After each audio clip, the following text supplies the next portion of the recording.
Hello and welcome back to Jesus Here and Now, where we are seeking to observe the life of Jesus, particularly in the way that he encountered people, particularly in the way that it is described in the narrative in the New Testament. In this short session, or if you like, the next session, I want to look at two stories, again, that are pictures of how Jesus dealt with individuals. And we read in Luke's Gospel again, chapter 7, another story of Jesus encountering a tragic figure. And it reads like this. The next day he was going to a town called Nain. Many of his disciples followed along, as well as a great crowd. But as they approached the gate of the town, a dead man was being carried out, a widow's only son. And there were many people with her. The Lord, that's Jesus, had compassion on her when he saw her. And he said to her, "Do not weep." And the bearers of the bier, which is the coffin, stop. And he comes up and he touched the coffin. It says bier here, which is just another word for what the coffin was carried on. And then he speaks to the dead boy. And he says, "Young man, I say to you, arise." And the dead man sat up and began to talk. And Jesus presented him to his mother. Reverent fear, or a great sense of awe, came upon all of them, and they praised God, saying, "A great prophet has arisen among us. God has visited his people." And the news of this event went out into all Judea and the surrounding country. So the story goes that Jesus is walking near this town called Nain. And he has a large company. It says there was a great crowd who were with him. These are his disciples. Now, these are the ones who have become a part of this. It's almost, and I have to say it carefully, it's like a road show.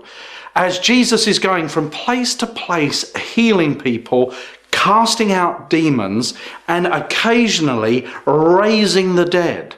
And it causes such a stir that people just want to be a part of what is going on.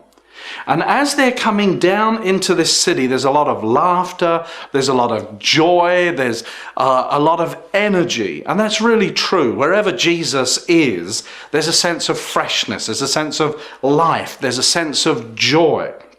And suddenly, coming in the other direction is this woman, also with a great crowd following her, and a dead boy, her only son, in a bier or a coffin that is on a cart. And the two crowds meet each other. And those who are filled with laughter and joy become very quiet in sadness. And for those of you who are from the Middle East, you'll understand this more than perhaps those from Western Europe or even Eastern Europe. And that is when a Middle Eastern coffin comes along, it's not a quiet affair. It's very, very noisy. In fact, you could even pay to have professional mourners who would wail out and cry out all kinds of mourning chants. And very often the relatives of the one that were dead would throw themselves backwards, and people would catch them and they would carry them along until they come to the final resting place. So these two crowds are made up of completely different sets of emotions with two principal characters, or three principal characters, but for our purpose right now, two principal characters. Jesus, Jesus, who represents joy and energy and life, and then a woman with a dead son who represents a sense of tragedy and death. Jesus then stops as he comes close to this woman and her dead son. And it says that when Jesus saw her, he had compassion upon her. The reason he had compassion upon her was that he knew that as a widow without a son, she had no status in the society whatsoever. She had no position other than, if you like, the charity, perhaps also a begrudged charity of her family or the family members of a deceased husband. And that all of her aspirations and all of her desires as a mother were wrapped up in this one son, and now his body lay cold and still and lifeless, and she was brokenhearted.